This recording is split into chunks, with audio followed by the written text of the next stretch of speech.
2, 3. Ya, Assalamualaikum warahmatullahi wabarakatuh. Selamat siang teman-teman. Terima kasih sudah hadir di acara ini. Nah, pada hari ini saya akan menjelaskan mengenai fraud pada UMKM apakah bisa, karena seringkali kita berpikir bahwa UMKM itu adalah suatu usaha yang kecil sehingga tidak mungkin untuk terjadi fraud. Selanjutnya.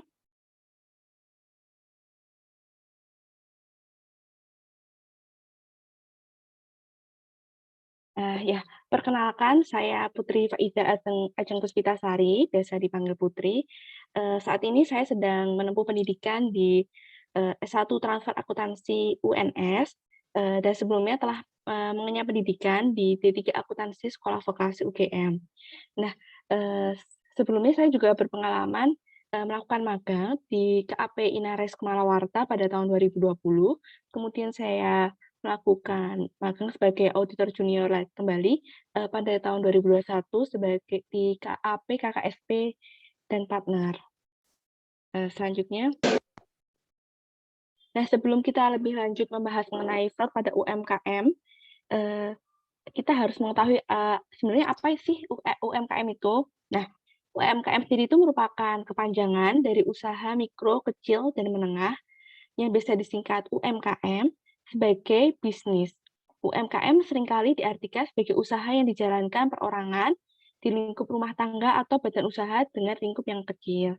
Nah, menurut undang-undang sendiri, UMKM ini merupakan usaha perdagangan yang dikelola oleh badan usaha atau perorangan yang merujuk pada usaha ekonomi produktif sesuai dengan kriteria yang ditetapkan oleh Undang-Undang Nomor 20 Tahun 2008. Selanjutnya.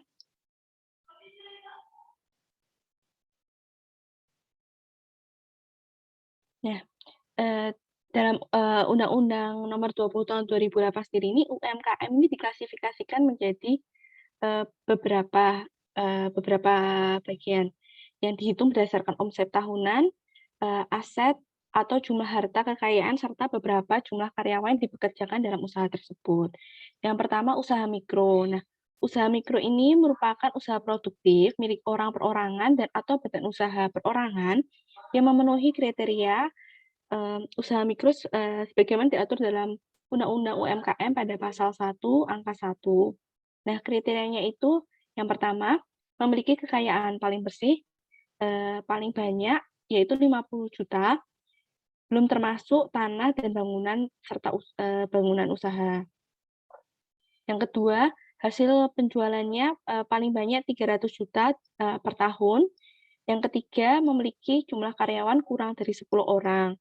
Dengan pendapatan per tahun, kalau menurut World Bank itu kurang dari $100.000 dan kepemilikan asetnya kurang dari $100.000. Nah, contoh dari usaha mikro kecil menengah mikro ini yaitu seperti pedagang kecil, asongan, rumah makan yang masih warung-warung kecil seperti itu. Kemudian yang kedua ada usaha kecil. Nah, usaha kecil ini adalah usaha ekonomi produktif yang berdiri sendiri yang dilakukan oleh orang perorangan atau badan usaha yang bukan merupakan anak perusahaan atau bukan cabang perusahaan yang dimiliki, dikuasai atau menjadi bagian baik secara langsung maupun tidak langsung dari usaha menengah atau usaha besar yang memenuhi kriteria usaha kecil sebagaimana dimaksud UU nomor 20 pasal 1 ayat 2. Nah, kriteria dari usaha kecil ini antara lain memiliki kekayaan yang bersih lebih besar dari 50 juta sampai dengan 500 juta. Nah, eee, kekayaan ini tidak termasuk tanah dan bangunan usaha.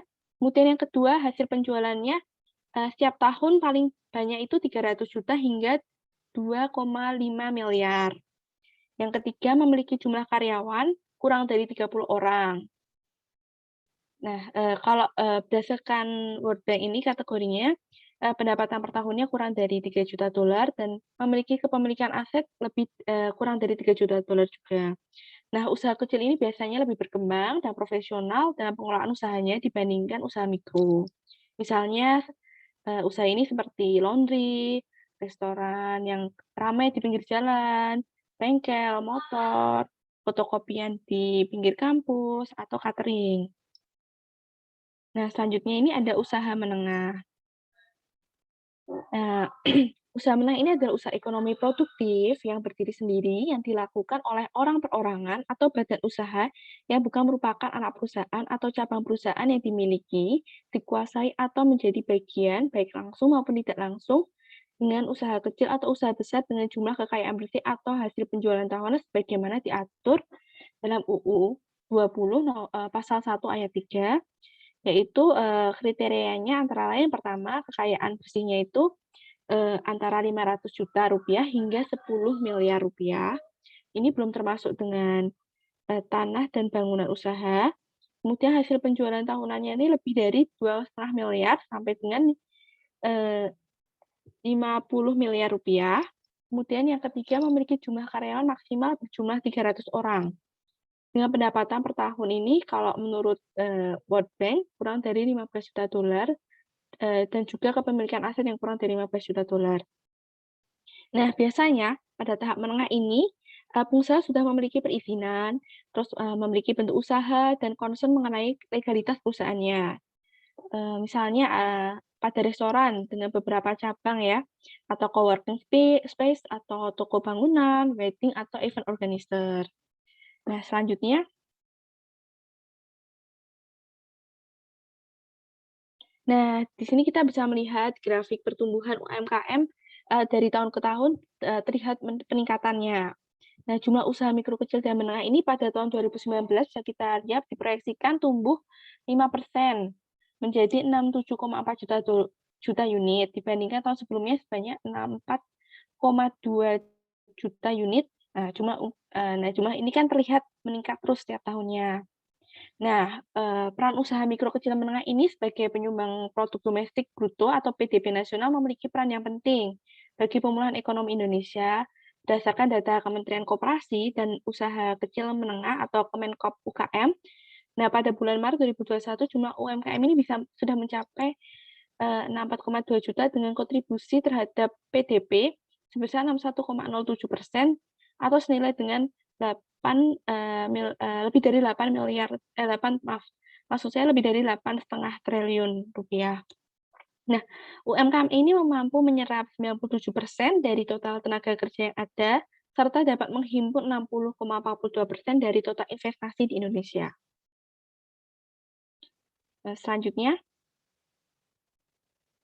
nah, seperti yang sudah saya bicarakan sebelumnya, seringkali orang-orang tuh merasa kayak, fraud itu kan hanya terjadi pada perusahaan-perusahaan besar, tidak mungkin terjadi, pada perusahaan kecil seperti toko-toko ataupun mungkin, warung-warung, coworking space atau apa, bengkel yang kecil gitu ya. Padahal fraud ini bisa terjadi di mana saja, tidak memandang, besaran usaha yang dibangun, besar atau kecil, semua itu memiliki resiko untuk terjadi fraud.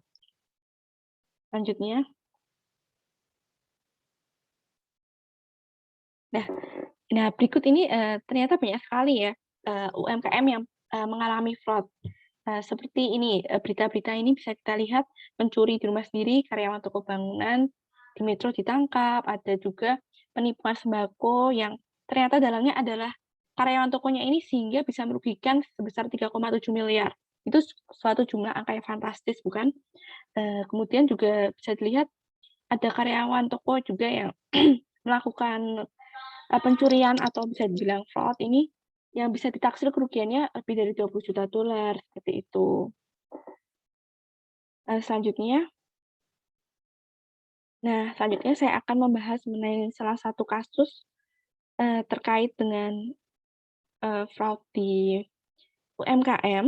Nah, di sini, dijelaskan Direktorat Reserse Kriminal Umum atau Diserikrim Kepolisian Daerah Riau mengungkap penipuan dan penggelapan yang merugikan perusahaan sembako sebesar 3,7 miliar. Nah, Kabid Humas, Polda Riau ini mengatakan bahwa tindak pidana ini terjadi pada Mei 2021, ya masih tahun ini. Korbannya adalah Sunarmi alias Nini yang ditipu oleh anak buahnya, bersama kelompok lain. Jadi si anak buah ini ternyata berkomplot untuk menipu, si pemilik toko sembako ini. Nah, penipuan atau penggelapan ini terkait barang-barang sembako milik UD Jaya Mandiri yang berlokasi di Jalan Dharma Bakti, Kelurahan Labu Baru, Barat, Kecamatan Payung, Sekaki, Kota Pekanbaru. Nah, kenapa ini fraud bisa terungkap? Ini berawal dari kecurigaan adanya orderan fiktif. Nah, FT membuat faktur penjualan palsu agar UD Jaya Mandiri tidak mengetahui barang-barang sembako tersebut dijual kepada HD dengan harga yang murah. Uang pembayaran sembako, sebesar 3,4 miliar ini tidak diserahkan ke UD Jaya Mandiri, melainkan, ke pihak lain. Yang ternyata ini adalah, terungkap ternyata ada sebuah penipuan, seperti itu. Ya, selanjutnya kita harus mengenal dulu nih sebelum lebih lanjut, dari tadi disebut-sebut, fraud itu apa sih? Nah, fraud itu, merupakan suatu tindakan, suatu atau setiap tindakan ilegal yang ditandai dengan tipu daya, penyembunyian, atau pelanggaran kepercayaan. Nah, tindakan ini tidak tergantung pada penerapan ancaman kekerasan atau kekuatan fisik. Penipuan yang dilakukan oleh individu dan organisasi untuk memperoleh uang, kekayaan, atau jasa untuk menghindari pembayaran atau kerugian jasa, atau untuk mengamankan keuntungan bisnis pribadi. Nah, terjadinya suatu fraud ini disebabkan oleh beberapa alasan dan faktor yang mempengaruhinya. Nah, untuk menghindari hal-hal tersebut, ada baiknya kita mulai mempelajari faktor-faktor apa saja sih yang menyebabkan dan mengawasi setiap proses perhitungan yang dapat menyebabkan fraud. Selanjutnya, nah, selanjutnya adalah faktor UMKM yang rentan. Faktor UMKM ini kenapa rentan terjadi fraud?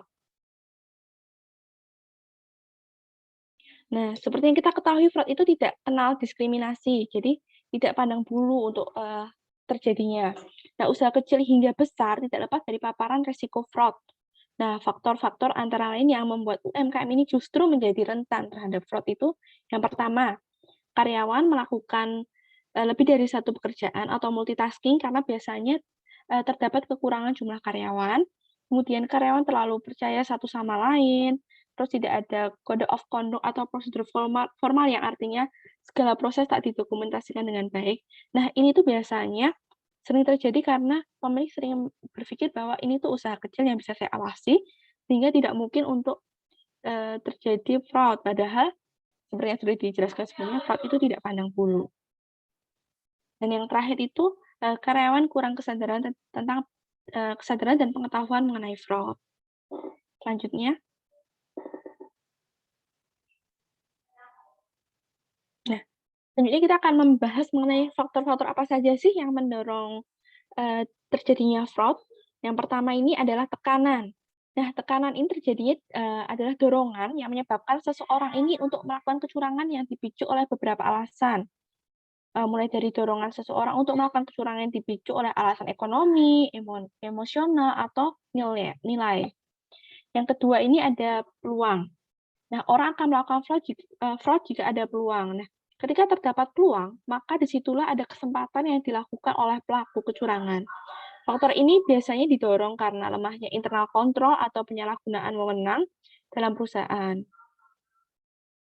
Nah, yang ketiga ini ada rasionalisasi. Nah, faktor ini terjadi ketika seseorang melakukan rasionalisasi atau mencari pembenaran atas terjadinya kecurangan. Hal ini biasanya terjadi karena pelaku mempertahankan jati dirinya sebagai orang yang dapat dipercaya, sehingga ia akan mencari pembenaran atas tindakannya tersebut. Adapun beberapa faktor yang mendorong seseorang untuk melakukan fraud atau kecurangan, yaitu, mohon maaf, selanjutnya, nah, selanjutnya ini ada pun, beberapa faktor, yang mendorong seseorang untuk melakukan fraud atau kecurangan dalam pelaporan keuangan. Ya, yang pertama adanya kesempatan. Nah, kesempatan atau yang biasa juga disebut dengan opportunity, kesempatan melakukan kecurangan bergantung pada kedudukan pelaku terhadap objek kecurangannya itu. Umumnya, manajemen suatu organisasi atau perusahaan memiliki potensi yang lebih besar untuk melakukan kecurangan daripada karyawannya. Tetapi patut digarisbawahi bahwa kesempatan melakukan kecurangan akan selalu ada pada setiap level kedudukan. Nah, yang kedua ini adanya pengungkapan atau exposure. Nah, terungkapnya suatu kecurangan dalam organisasi atau perusahaan belum menjamin tidak terungkapnya kecurangan tersebut, baik oleh pelaku yang sama, eee, mohon maaf karena sepertinya sinyalnya buruk, jadi, eee, PowerPoint-nya hilang, sebentar ya.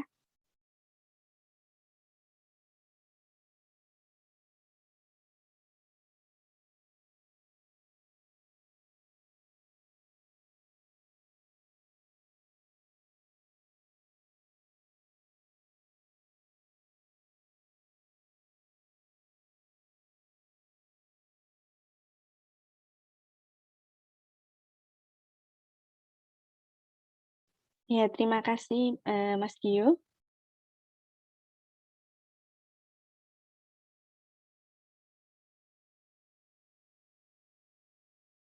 Ya, lanjut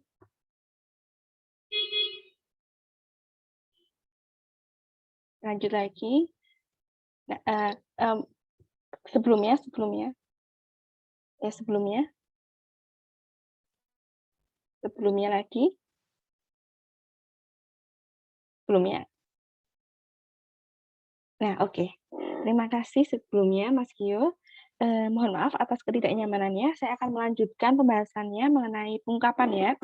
Pengungkapan atau exposure ini, biasanya terungkap satu kecurangan dalam organisasi, perusahaan, belum menjamin tidak terulangnya, eee, ya, terungkapnya satu kecurangan dalam organisasi atau perusahaan ini belum menjamin tidak terulangnya kecurangan tersebut, baik oleh pelaku yang sama maupun yang lain. Oleh karena itu, setiap pelaku kecurangan seharusnya dikenakan sanksi apabila perbuatannya ini telah terungkap. Nah, selanjutnya, ini faktor individunya. Nah, faktor ini berhubungan dengan individu sebagai pelaku kecurangan yang terdiri dari ketamakan atau greed. Nah, ketamakan ini berhubungan dengan moral individu, pandangan hidup, dan lingkungan berperan dalam pembentukan moral seorang. Jadi, bisa berbeda-beda setiap orangnya. Yang kedua ini adalah kebutuhan atau need, berhubungan dengan pandangan dan pikiran dan keperluan pegawai atau pejabat yang terkait dengan aset yang dimiliki perusahaan, instansi, atau organisasi tempat dia bekerja.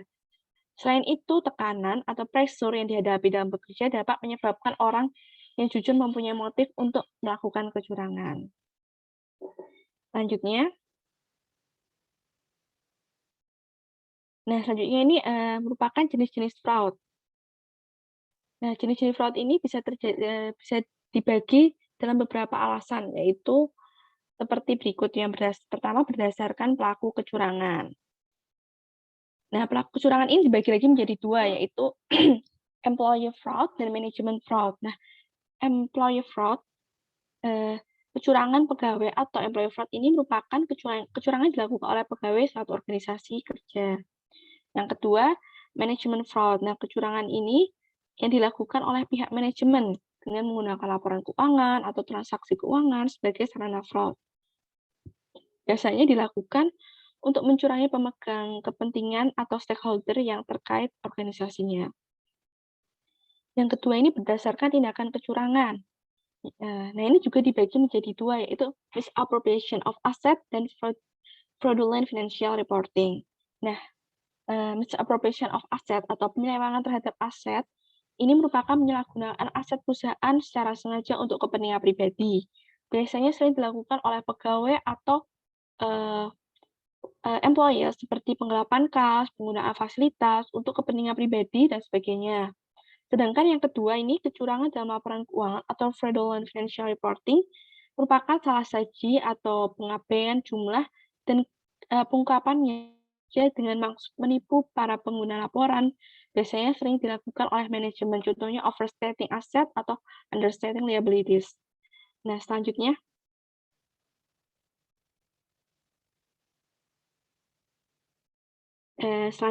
Mas Gio, ya, selanjutnya adalah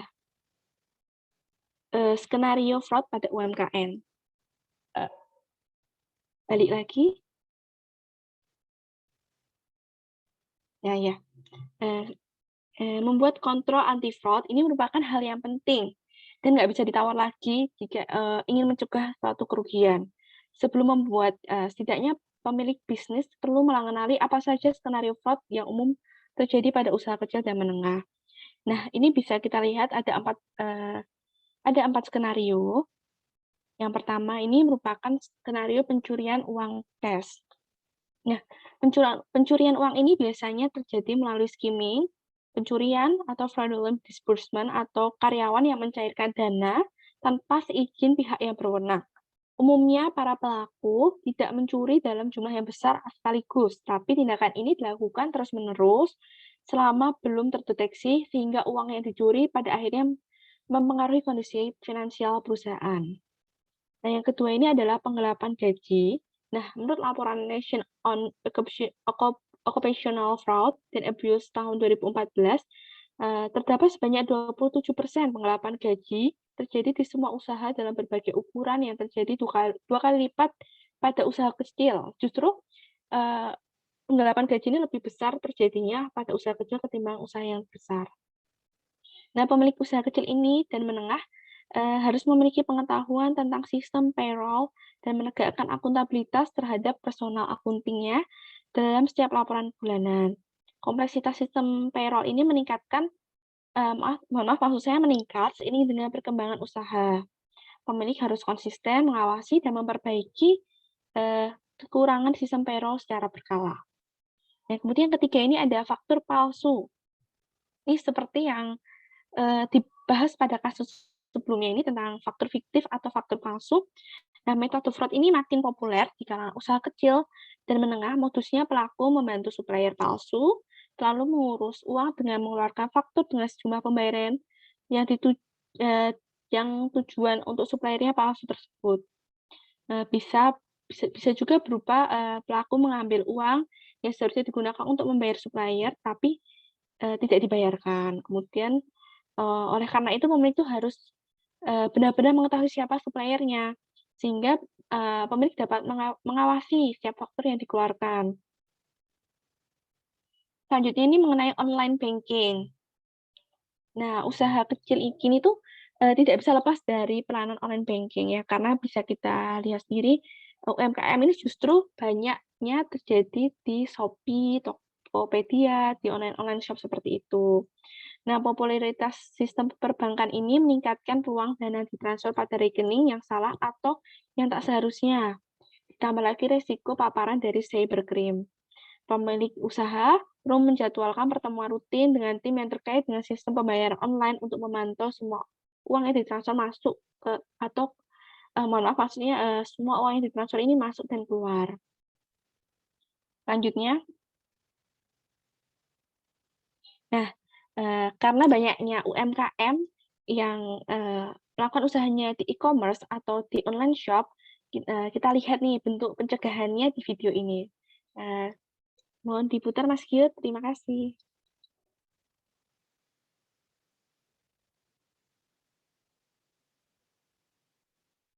Top 5 fraud prevention strategies for e-commerce. As an online merchant, you can pay attention to the shipping address. Check the location of the IP address used to make the purchase. If the location is far from the shipping address, it is a red flag. Secondly, you can check orders with large quantity or large amounts. You may contact the buyer for verification. Check orders with many purchases using different cards. Furthermore, you can check orders with multiple decline cards by the same purchaser. Check orders with many purchases within short period of time. Instead of performing fraud detection manually, using a fraud prevention service like FraudPro can solve your problem easily. Why FraudPro automatically screens all orders, saves time and money.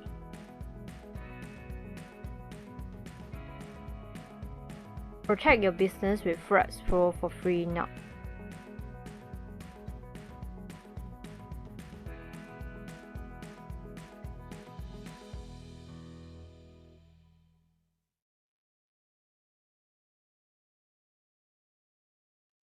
Top Ya, 5. terima kasih. Selanjutnya, nah, setelah kita mengetahui mengenai pencegahan fraud yang ada di e-commerce, kita juga perlu mengetahui cara mencegah fraud pada laporan keuangan. Karena salah satu kecurangan yang sering terjadi dalam perusahaan atau UMKM ini adalah kecurangan pada laporan keuangan. Nah, ada beberapa cara untuk melihat kecurangan dalam laporan keuangan ini. Yang pertama, periksa jajaran manajerial. Umumnya, beberapa kasus kecurangan maupun penggelapan pada laporan keuangan seringkali melibatkan pihak di jajaran manajerial atau pengambil keputusan. Karena itu, jajaran manajemen harus diselidiki dengan baik untuk mengetahui tujuan mereka melakukan kecurangan. Yang kedua, adanya keterkaitan dengan pihak eksternal. Salah satu cara yang sering digunakan dalam melakukan kecurangan adalah dengan memberikan bantuan pada perusahaan, baik yang nyata maupun yang fiktif.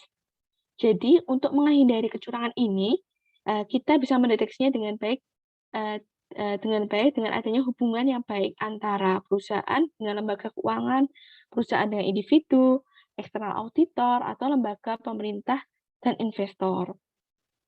Kemudian, dari sifat organisasinya. Nah, sebuah kecurangan ini seringkali tidak terdeteksi karena adanya struktur organisasi yang digunakan untuk menyembunyikan kecurangan tersebut. Misalnya nih, struktur organisasi yang terlalu kompleks atau tidak adanya internal audit dalam sebuah departemen. Untuk itu, dalam mendeteksi adanya kecurangan, Anda harus memahami dengan benar seluk-beluk perusahaan, termasuk pemilik perusahaan. Kemudian yang keempat. Nah, yang keempat ini adalah memeriksa karakteristik operasional laporan. Nah, untuk mendeteksi terjadinya kecurangan, kita bisa melakukannya dengan memeriksa beberapa laporan keuangan, mulai dari rekening pendapatan, aset, kewajiban, pengeluaran, hingga ekuitas. Biasanya tanda kecurangan ini akan terdeteksi dengan melihat adanya perubahan dalam laporan keuangan. Kemudian, dari auditor internal, jika suatu UMKM sudah cukup besar, maka diperlukan auditor internal. Nah, ini merupakan aktivitas konsultasi yang independen dan objektif untuk menambah nilai dan memperbaiki operasional perusahaan.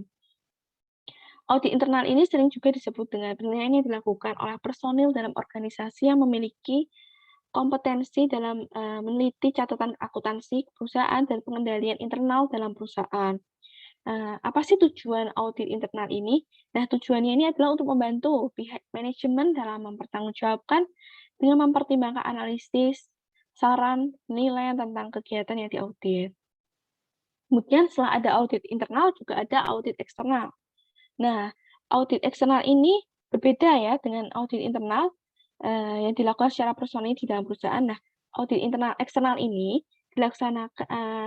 dilaksanakan untuk meminta bantuan pihak luar dalam melakukan deteksi kecurangan dalam perusahaan, serta melakukan analisis jika auditor internal mengalami suatu kesulitan. Nah, seperti itu. Nah, selanjutnya, sekian dari saya. Terima kasih. Ada suatu quote yang bagus nih. If you see fraud and do not say fraud, you are a fraud. Ini salah satu quotes bagus dari Nassim Nicholas Taleb. Nah, sekian dari saya. Adakah pertanyaan dari teman-teman? Monggo silahkan.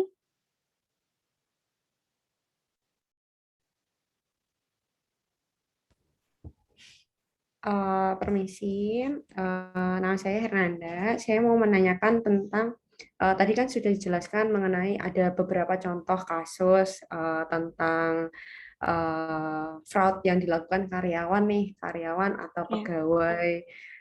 Nah, ini tuh ada nggak sih cara pendekatan tertentu dalam pencegahan dari pandangan dari sektor karyawan atau pegawai dalam melakukan fraud. Terima kasih. Ya, terima kasih, ini dengan Mbak Hernanda ya. Terima kasih pertanyaan yang menarik sekali karena seringkali kita menemui fraud itu terjadinya karena karyawan ya. Nah, selain beberapa cara yang sudah saya jelaskan sebelumnya, ada beberapa cara nih, cara untuk mencegah fraud, yaitu, terutama bagi karyawan ya yang dekat dengan kita ya. Nah, kita tuh perlu memastikan bahwa karyawan kita itu telah mendapatkan lingkungan yang positif, nyaman, terus kekeluargaan, dan mendukung. Karena hal-hal ini nih justru dapat meningkatkan rasa segan dan sungkan bagi karyawan atau pegawai untuk melakukan suatu tindakan fraud. Karena merasa sudah dekat dengan pemiliknya kan kayak mungkin sudah kekeluargaan yang nggak tega gitu untuk melakukan fraud itu. Walaupun memang tidak bisa meminimalisir sebesar 100%, tapi ini sudah mengurangi, mencegah terjadinya. Nah, selain itu perlu adanya sistem promosi yang adil sehingga tidak timbul keirian antar pegawai. Perlu dipastikan juga bahwa gaji dan fasilitas yang diberikan kepada karyawan ini sudah memenuhi hak dan kewajibannya. Karena hal ini nih untuk mencegah adanya fraud dari tekanan ekonomi atau dari dendam pribadi. Seperti itu, Mbak Hernanda bagaimana? Oh, berarti dari dalam internalnya dulu ya, berarti untuk Ya, memberikan kenyamanan dulu ya. ya salah satu pendekatan kekeluargaannya seperti itu.